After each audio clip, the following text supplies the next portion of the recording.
Gauteng Premier Panyaza Lesufi has confirmed that a report on fraud and corruption allegations at Tembisa Hospital has found possible questionable activity. Lesufi says the report further implicated service providers who allegedly received irregular payments. The Premier has been giving an update today on numerous reports to do with alleged fraud and corruption in the public service. Let's speak now to our reporter Linda Mnisi, who's been listening in to that briefing, Linda. And the issue of the Tembisa Hospital comes just as the Hawks are, in fact, until a short time ago, they were still raiding that very hospital. Indeed, they're raiding that hospital now. It's based on information. You'll remember the issue around tenders and how they were awarded at the Tembisa Hospital came into sharp focus following the passing of whistleblower Babita Deokaran.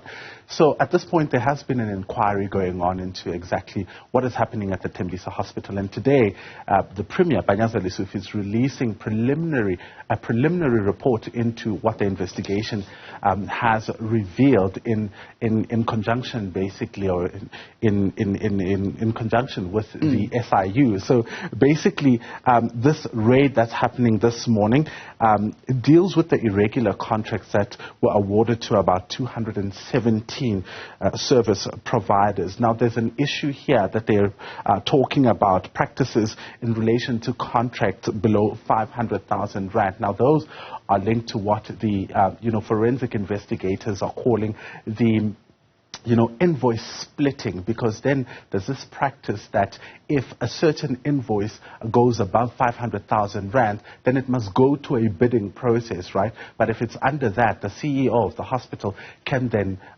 sign off on that particular award. So now the investigations are revealing, firstly, that Babita Deokaran did, in fact, compile that forensic report. You'll remember officials saying that there was no evidence of that forensic report. And today, Panyaza Lesufi revealing that, in fact, it exists. Let's take a listen.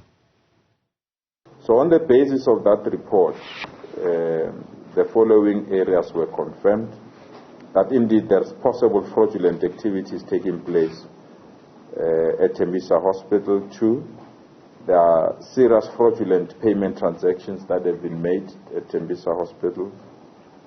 3, that there were irregular appointments of companies at Tembisa Hospital. 4, that all the payments that were made at this hospital from the period the 1st of January 2021 to date were linked to 4 major individuals that we are going to go through their names. And lastly, that we need to establish whether some of our staff officials at the Tembisa Hospital are linked to these companies. What happens now, Linda? Well, the inquiry still continues, because you'll remember this is a preliminary investigation. But Panyaza Lesufi, the Premier of Gauteng, saying that there are 4 companies or 4 individuals that own those companies that are at the center of this entire debacle. So depending on what the final report then says, they'll be able to move forward. I want us to take a listen to what else has been found at that hospital by that inquiry. As I've earlier indicated, the Premier's office signed a secondment agreement with the Special Investigation Unit to investigate the allegations of maladministration, fraud, corruption, and other related matters, especially those that are linked to supply chain processes at Tembisa Hospital under the Gauteng Department of Health.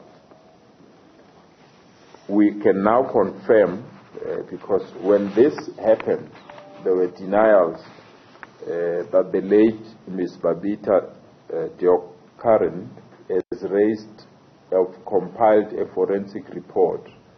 When that statement was released, that Babita compiled a name of companies that they wanted to investigate, we're told that the senior finance officials denied that report existed. That's Gauteng Premier Panyaza Lesufi speaking earlier on the various reports about alleged corruption and fraud in the public service. And Gauteng Linda Mnisi, thank you very much, our reporter, keeping an eye on that story. He'll update